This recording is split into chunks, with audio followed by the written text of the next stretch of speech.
10वीं कक्षा के लिए आप सबका स्वागत है बच्चों। अच्छा बच्चों, 10वीं कक्षा में 5वां पाठ है लोकगीत। లోకగీత్ का अर्थ है జానపద గీతాలు। అమ్మ మీరు ఇంతకు ముందే ఈ పాఠాన్ని విద్యావారధిలో చూసి ఉన్నారు, సీతామహాలక్ష్మి మేడం గారు చెప్పున్నారు। మళ్ళీ ఇంకొకసారి దీన్ని రివిజన్ చేసుకుందాం। लोकगीत पाठ का नाम क्या है बच्चों? लोकगीत। पाठ का नाम लोकगीत। इसमें लेखक परिचय देख लीजिए। लेखक परिचय।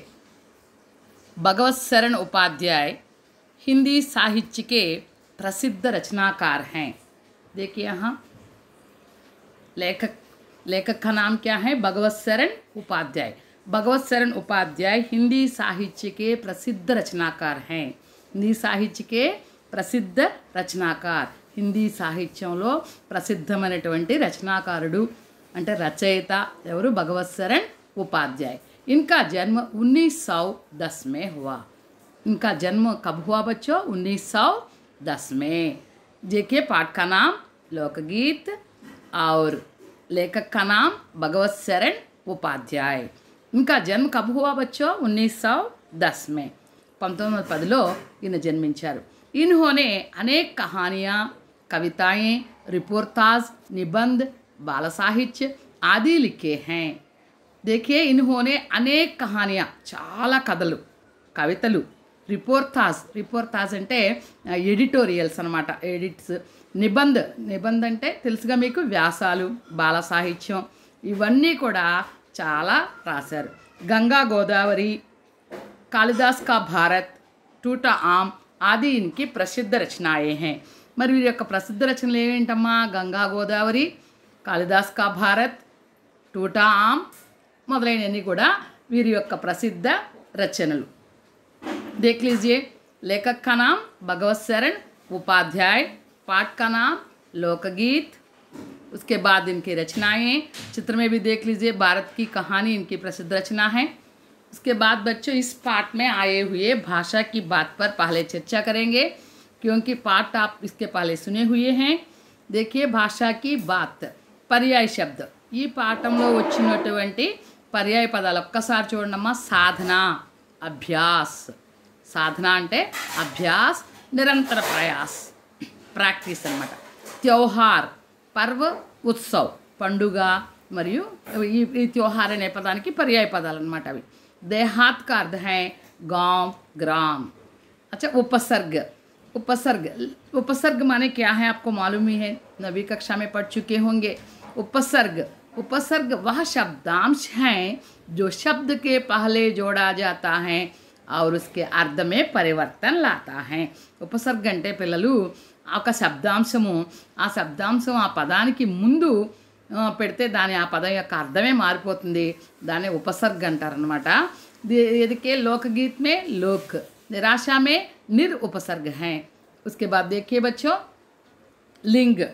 इस पाठ में आए हुए लिंग ये हैं गायक, इसके लिए स्त्रीलिंग है गायिका, कवि, कवि की स्त्रीलिंग है कवयित्री, लेखक, लेखक का स्त्रीलिंग लेखिका।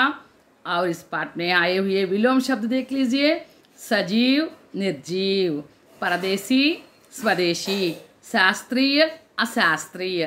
సజీవ్ అంటే బతుకున్న ప్రాణులని సజీవులు అంటారు, నిర్జీవులు అంటే ప్రాణం లేని వాటిని నిర్జీవు అంటారు। పరదేశీ, స్వదేశీ, शास्त्रीय, अशास्त्रीय। उसके बाद देखिए बच्चों प्रत्यय। प्रत्यय वह शब्दांश है जो शब्द के अंत में जोड़ा जाता है। उदाहरण के लिए ఇక్కడ ధర్మ అనే శబ్దం ఉంది, ఆ ధర్మ అనే పదానికి ఇక్ అనే ప్రత్యయం చేర్చాం, वह क्या बन गया? धार्मिक बन गया। అలాగే मास एक शब्द है, मास के लिए हम इक प्रत्यय को जोड़ लिया तो वह कैसा शब्द बन गया? मासिक। इक, मासिक में प्रत्यय शब्द क्या है? इक। धार्मिक में इक, नैतिक इक, इसी प्रकार वैज्ञानिक इक, इसी प्रकार के अनेक शब्द हैं। उसके बाद देख लीजिए बच्चों अर्थ। इस पाठ में आए हुए अर्थ एक बार ध्यान दीजिए। इस पाठ में आए हुए अर्थों पर लोकगीत, लोकगीत का अर्थ है फोक सॉन्ग्स। अंग्रेजी में, तेलुगु में जानपद गीतालु कहते हैं। उसी प्रकार मेहंदी का अर्थ है, अंग्रेजी में मेहंदी, तेलुगु में गोरिंटाकू। शास्त्रीय संगीत, क्लासिकल म्यूजिक। శాస్త్రీయ సంగీతము. అలాగే లోచ్ అంటే ఫ్లెక్సిబుల్ అమ్మ, మృదుత్వం. తాజగి ఫ్రెష్నెస్, తాజాతనం. కోరి కల్పన అంటే ప్యూర్ ఇమాజినేషన్, అందమైన కల్పన. లోకప్రియ అంటే పాపులారిటీ అంటే ప్రఖ్యాతి. ఇటలానా అంటే ఫ్లాంట్, ఆత్మాభిమానం. స్త్రోత్ అంటే సోర్స్, వనరులు అనమాట. ఉద్దామ జీవన్ అంటే బోస్ట్రస్ అంటే అట్టహాసమైన. उद्दाम जीवन का अर्थ क्या है? अट्टहासమైన. देख लीजिए, उत्तर पुस्तिका में नकल करने का प्रयत्न कीजिए. పిల్లలు మీ నోట్స్ తీసుకుని ఇవన్నీ కూడా రాసుకునే ప్రయత్నం చేయండి చక్కగా. उसके बाद देख लीजिए बच्चों, यहाँ भाषा की बात की ओर ध्यान दीजिए, इन वाक्यों की ओर ध्यान दीजिए. ఈ వాక్యాలను ఒక్కసారి చూడండి అమ్మా. రాజా ధీరే ధీరే చల్తా హై. రాజు धीरे धीरे चलता है. कैसे चलता है? धीरे धीरे चलता है. रानी अच्छी गाती है.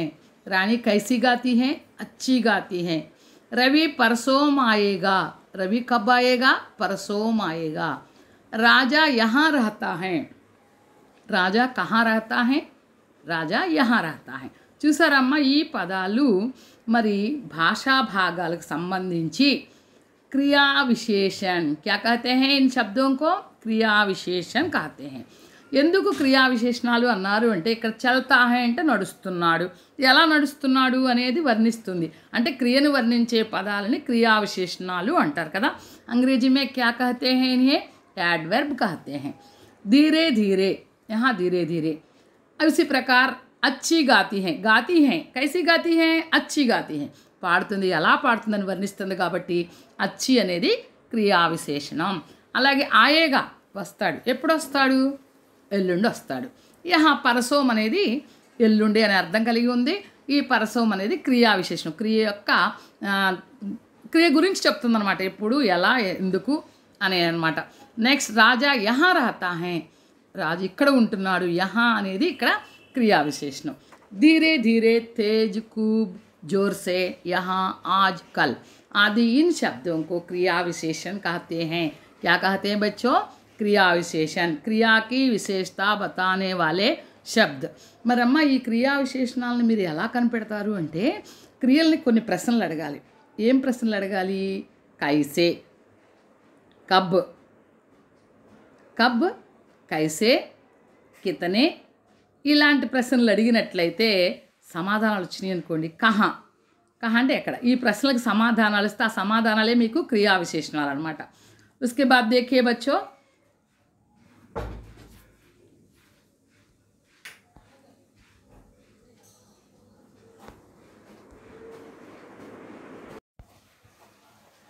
यहाँ देखिए क्रिया विशेषण 4 प्रकार के होते हैं. कितने प्रकार के होते हैं बच्चों?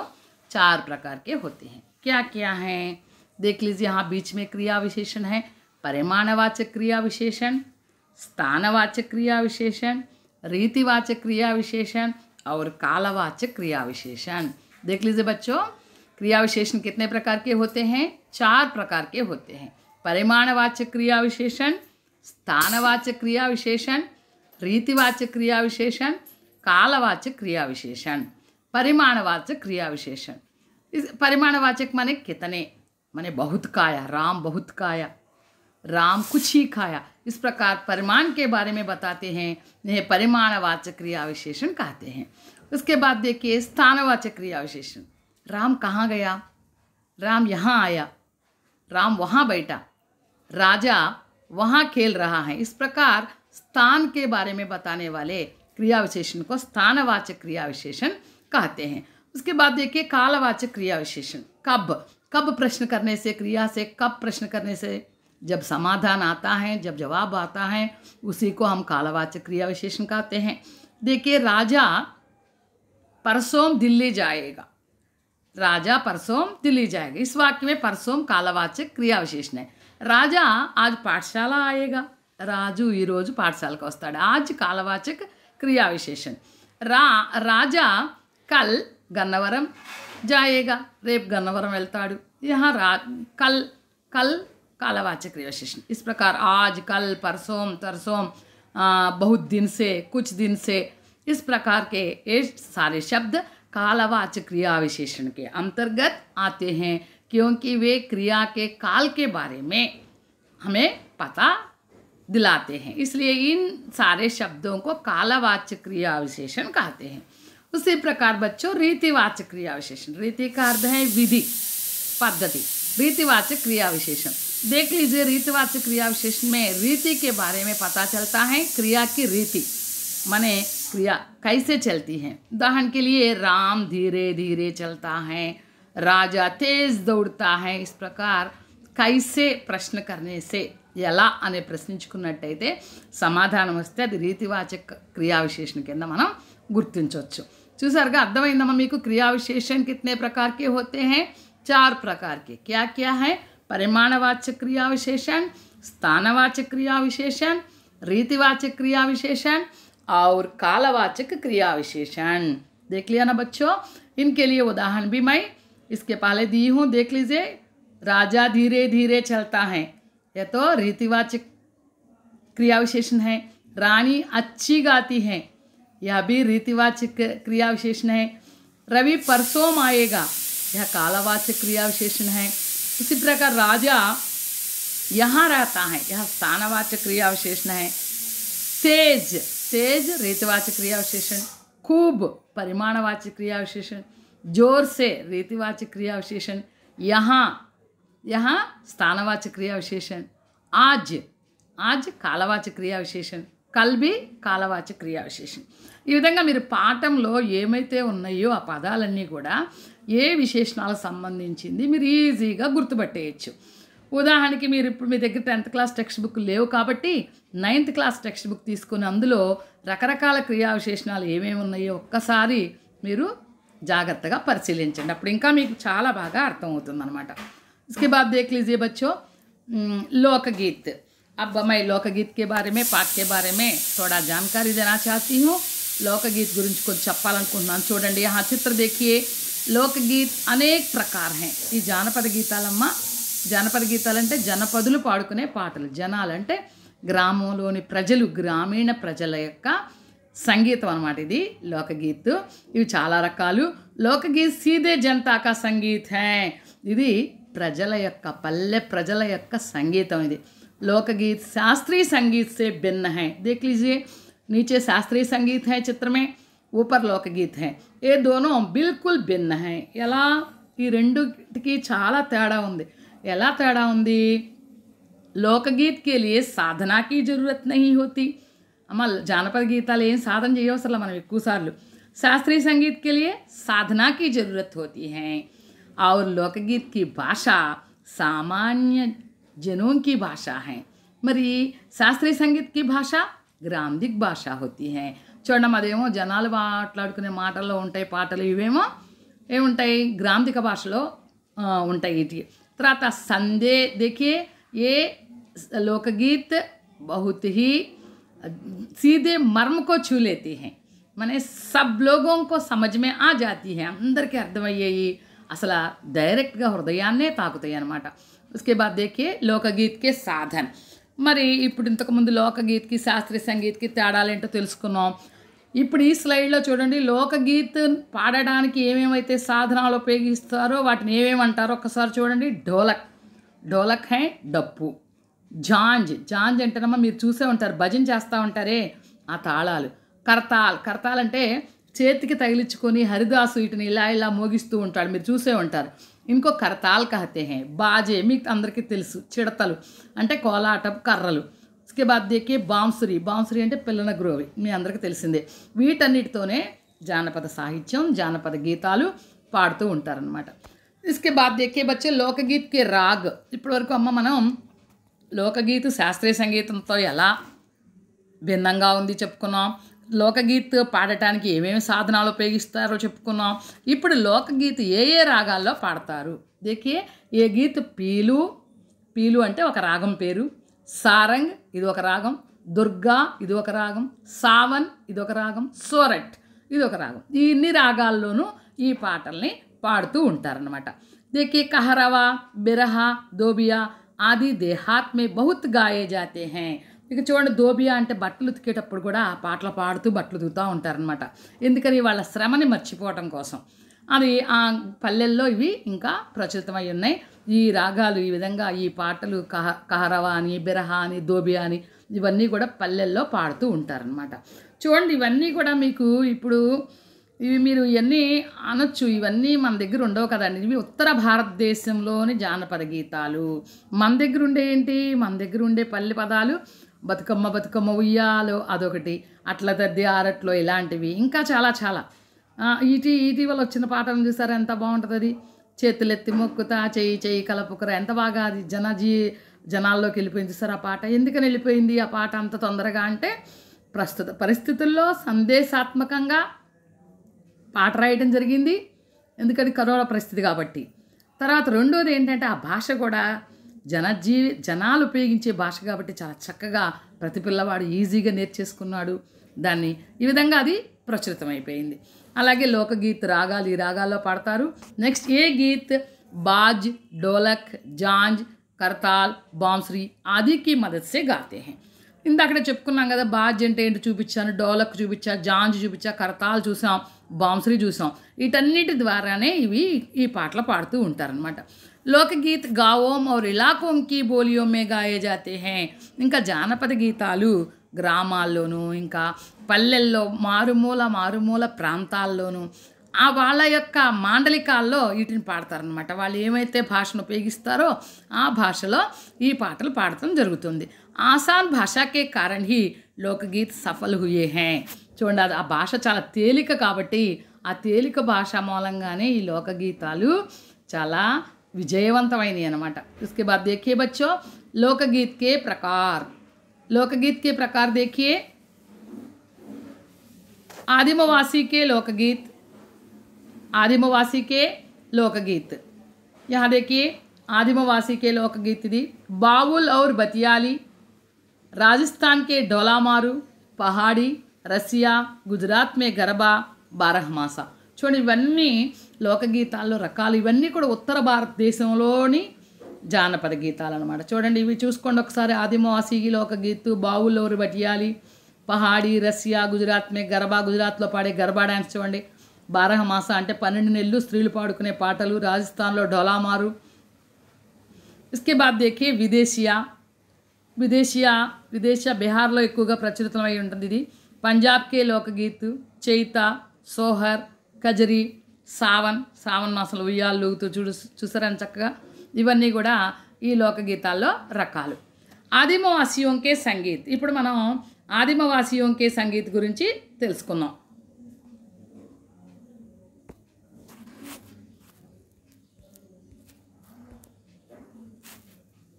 आदिमवासियों के संगीत यहाँ देखिए. आदिमवासियों के संगीत के बारे में. आदिमवासियों का संगीत एक प्रकार का महत्वपूर्ण लोकगीत है. ఇది చాలా ఇంపార్టెంట్ అనే జానపద గీతం అమ్మ ఆదిమవాసియోं के संगीत అంటే.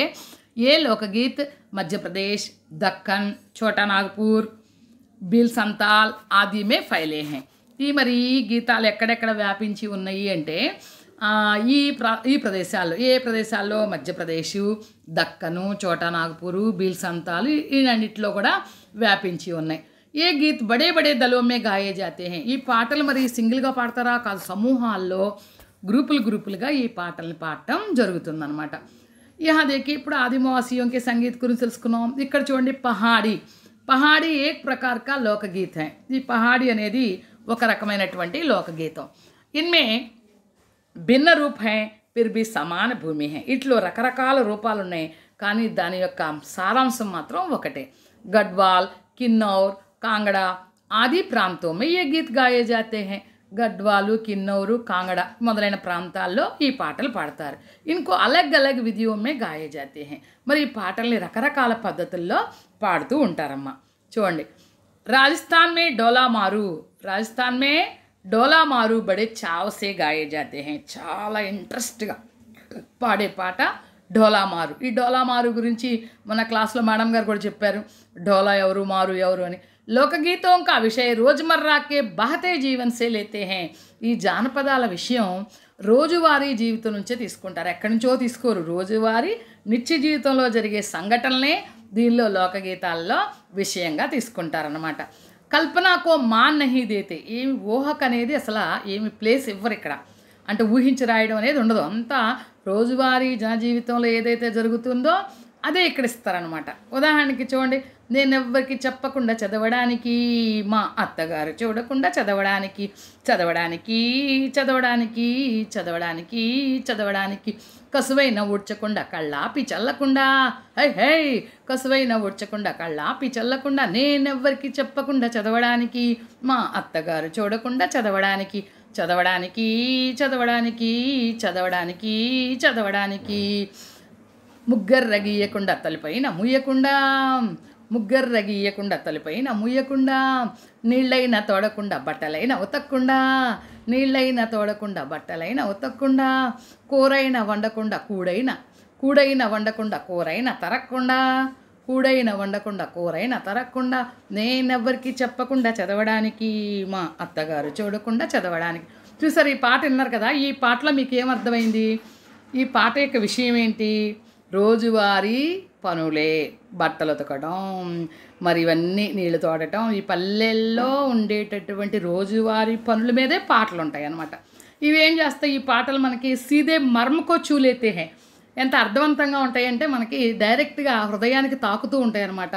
మనం ఇంకేం కష్టపడవసరలా, వాటి గురించి అర్థాలు ఎత్తుక్కోవసరలా, అవి చాలా చక్కగా వెంటనే మనని ఆకట్టుకుంటాయి అన్నమాట. నెక్స్ట్ చూడండి, गुजरात का प्रसिद्ध लोकगीत गरबा है। गुजरात का प्रसिद्ध लोकगीत क्या है बच्चों? गरबा। इनको औरतें गाती हैं। इनको कौन गाती हैं? औरतें। ఎవరు పాడతారమ్మా ఇట్ని? స్త్రీలు. दल बांध कर गाती हैं। कैसे गाती हैं? दल बांध कर गाती हैं। దళాలు సమూహాలుగా పాడతారు. इनके साथ लड़कियां भी गाती हैं। వీళ్ళతో పాటు ఈ బాలికలు కూడా పాడుతూ ఉంటారు. బాజే కా కామ్ కర్తీ हैं। వీళ్ళు ఏం చేస్తారు? బాజే అంటే ఏంటి? చెప్పాంగా, కోలాట కర్రలు. ఆ కర్రలతో వీళ్ళు చక్కగా డ్యాన్స్లు వేస్తూ ఉంటారనమాట. బారహమాస తర్వాత ఇంకో ప్రసిద్ధి చెందిన లోకగీతం బారహమాస. పురుషోం కే సాత్ నారియా భీ గాతే హై. ఈ కేవలం పురుషులే కాదు, స్త్రీలు కూడా పాడతారు ఈ పాటల్ని. త్యోహారోం ఔర్ శుభ అవసరోం పర్ ఏ గీత్ గాతే హై. పండగలప్పుడు, శుభ అవసరాలప్పుడు ఈ పాటలు పాడుతూ ఉంటారు. ఏ గీత్ సభీ ఋతువుం మే దల్ బాంధ్కర్ గాతీ హై. ఈ పాటలన్నీ కూడా అన్ని ఋతువుల్లోనూ సమూహాలుగా పాడుతూ ఉంటారు. హోలీ, బర్సాత్ కి కజరీ ఆది బారహమాసాకి ఉదాహరణ है। హోలీ పాట, బర్సాత్ కి కజరీ ఓటి ఇవన్నీ కూడా ఈ బారహమాసాకి ఉదాహరణలు. బారహమాస అంటే ఏంటి? 12 నెలలు. ఈ 12 నెలల్లో రకరకాలుగా, అంటే వర్షాకాలం ఒక పాట, శీతాకాలం ఒక పాట, ఇలా రకరకాలుగా, వసంతకాలంలో పాటలు, ఇలా రకరకాలుగా కాలాలను అనుసరించి పాటలు ఉంటాయి. వీటిని బారహమాస అంటాం అన్నమాట. होली के अवसर पर ब्रज में रसिया चलता है। देखिए होली के अवसर पर होलीलो ब्रज अने प्लेसलो रसिया चलता है। रसिया అనేది అంటే శ్రీకృష్ణుడి జన్మస్థానం అని చెప్పి ప్రసిద్ధికెక్కిన ఆ ప్రాంతంలో రసియా అని ఆ గీతాలు, ఆ జానపద నృత్యం చాలా ప్రసిద్ధి చెందింది. స్త్రీయా और पुरुष दल बांधकर गाते हैं। ఈ రసియా పాటల్ని స్త్రీలు, పురుషులు మరి చక్కగా గ్రూపులు, సమూహాలుగా ఏర్పడి పాడుతూ ఉంటారన్నమాట. इसके बाद देखिए మరి లోకగీతాలు, ఇప్పటి వరకు లోకగీతాలు భాష ఏంటి, లోకగీతాల విషయం ఏంటి, తర్వాత లోకగీతాల రకాలేంటి, తర్వాత లోకగీతాలని ఎవరెవరు ఎలా పాడుతూ ఉంటారు, ఈ విధంగా ఏ ప్లేస్లో పాడుతూ ఉంటారు, ఏటి గురించి అటు విషయం ఉంటుంది, ఇవన్నీ మనం చూసాం. ఇప్పుడు చూడండి అసలు ఏ సందర్భాల్లో ఈ పాడతారు. ఇప్పుడు లోకగీతాలు ఏ రాగాల్లో పాడతారు, ఏ సాధనాలు ఉపయోగించి పాడతారు, ఇవన్నీ కూడా తెలుసుకున్నాం కదా. ఇప్పుడు ఏ సందర్భాల్లో వీటిని పాడతారు ఈ జానపద గీతాలు. ఇప్పుడు చూడండి మీకు అర్థమైపోతుంది. నహానే జాతే సమయ్, స్నానానికి వెళ్ళేటప్పుడు. నదియోమే నహాతే సమయ్, నదుల్లో స్నానాలు చేసినప్పుడు. జ్యోనార్కే సమయ్, భోజనాలు, విందు భోజనాలు చేసేటప్పుడు. అలాగే త్యోహారంకే సమయ్, పండుగల సమయంలోను. మటకోడ్కే సమయ్, మటకోడ్ అంటేనమ్మా కొన్ని ప్రాంతాల్లో, ఉత్తర భారతదేశంలోని కొన్ని ప్రాంతాల్లో ఒక ఆచారం ఏంటంటే, పెళ్ళి సందర్భంలో పెళ్ళి కొడుకుని పెళ్ళి కూతురు చేసేటప్పుడు వాళ్ళు అడవికి వెళ్ళి మట్టి తెస్తారు. ఆ మట్టిని నుంచి ఆశీర్వాదం పొందుతారు. అంటే భూమాత నుంచి పిల్లల్ని ఆశీర్వదించండి అన్నట్టుగా ఆ భూమికి పూజ చేస్తారు, ఆ మట్టికి పూజ చేస్తారన్నమాట. మట్టి నుండి ఆశీర్వాదం పొందుతారు. ఎందుకంటే నిత్యం వాళ్ళు చేసేది ఆ మట్టిలోనే, ఆ పనులే. కాబట్టి మట్టిని ఇప్పటికి కూడా చూడండి, పొలాల్లో ఏది మొదలెట్టినా ముందు భూమి పూజ చేస్తారు, పొలాల్లో పూజ చేస్తారు కదా, అది ఆచారం, పల్లెల్లో ఆచారం. అలాగే మట్టకోడు అంటే పెళ్ళిళ్ళ సమయంలో మట్టిని ఆరాధించడం అనమాట. అలా ఈ విధంగా చూసారు ఏ సందర్భాల్లో ఈ పాటలు పాడతారో అర్థమైంది కదమ్మా మీకు. స్త్రీయోం కే గీత్ అనంత సంఖ్యా మే హై. ఇక స్త్రీలకి చాలా ఎక్కువ సంఖ్యలో గీతాలు ఉన్నాయి. అధికతర్ ఇన్హే ఔరతే హీ గాతీ హై. ఎక్కువ ఈ స్త్రీల పాటల్ని స్త్రీలే పాడతారు. ఇన్ గీతం కా సంబంధ్ విశేషత స్త్రీయోం సే హై. ఎందుకని ఈ గీతాలన్నీ కూడా స్త్రీలకు సంబంధించినయే, అందుకని స్త్రీలే ఎక్కువగా వీటిని పాడుతూ ఉంటారు. దునియా భర్ మే కేవల్ భారత్ మే హీ స్త్రీయోం కా అపనే గీత్ హై. చూడండి మోస్ట్ ఇంపార్టెంట్, ప్రపంచంలో ప్రత్యేకత ఏంటంటే కేవలం భారతదేశంలో మాత్రమే స్త్రీల పాటలు ఉన్నాయి. ఏ దేశంలోనూ స్త్రీలకు ప్రత్యేకించి పాటలు లేవు. అది మన యొక్క గొప్పతనం. ఎందుకంటే ఏ దేశంలో కూడా, ప్రపంచంలోని ఏ దేశంలో కూడా స్త్రీల పాటలు ప్రత్యేకంగా లేవు, అన్నీ కలిసిపోయి ఉంటాయి. కానీ మనవి మాత్రం స్త్రీలకు పాటలు వేరేగా ఉన్నాయి అన్నమాట. ఇది మన దేశ ప్రత్యేకత. విదేశీయ భోజ్పురి మే ప్రసిద్ధ. ఇక విదేశీయ ఉందే, ఇది భోజ్పురిలో చాలా ప్రసిద్ధి చెందినటువంటి జానపద గీతం. ఏ గీత్ సమూహం మే గాతే హై. ఈ విదేశీ అనేది సమూహాల్లో పాడతారమ్మా. ఏ బడే ఆనందదాయక్ హోతే హై. చాలా చాలా ఆనందంగా ఉంటాయి ఈ పాటలో. ఇన్కే రాగ్ ఆకర్షక్ హోతే హై. ఈ రాగాలు కూడా చాలా ఆకర్షణీయంగా ఉంటాయి. ఇన్కి భాషా హీ సఫలతా కా కారణ్ హై. మరి ఎలా విజయం సాధించినాయి అంటే, ఈ విజయం సాధించడానికి కారణం దీని యొక్క భాష. विदेशिया बिहार में प्रसिद्ध है. विदेशिया किस प्रांत में प्रसिद्ध है बच्चों? बिहार में. बिहारలో విదేశీయ ప్రసిద్ధి చెందింది. ఇన్ గీతం కా విషయ ప్రేమ్ సే సంబంధిత్ హై.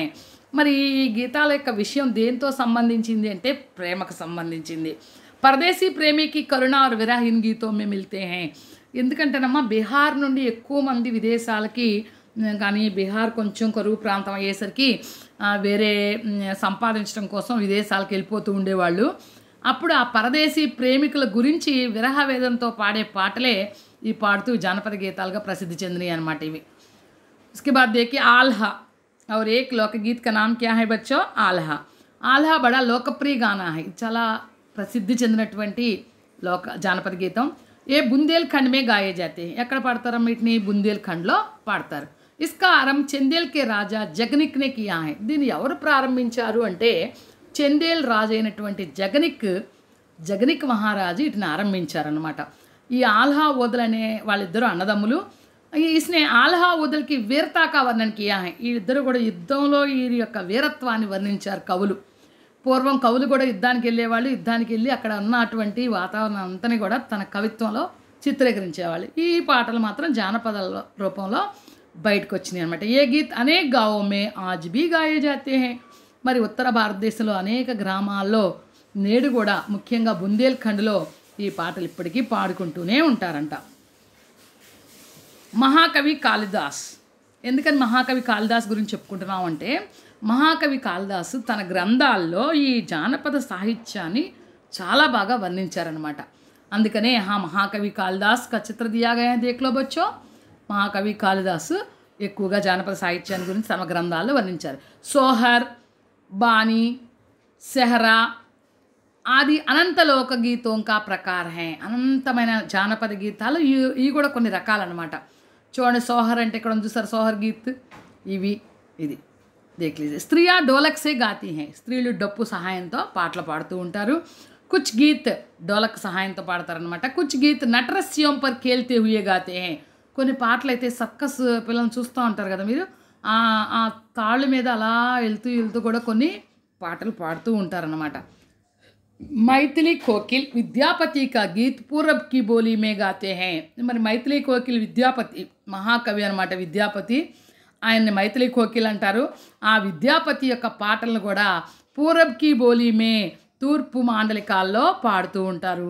కశ్మీర్ సే కన్యాకుమారి తక్. కశ్మీర్ నుండి కన్యాకుమారి తక్, కాఠియావాడ్, గుజరాత్, రాజస్థాన్ సే ఒడిస్సా, ఆంధ్ర తక్ అనేక విద్యాపతి హై.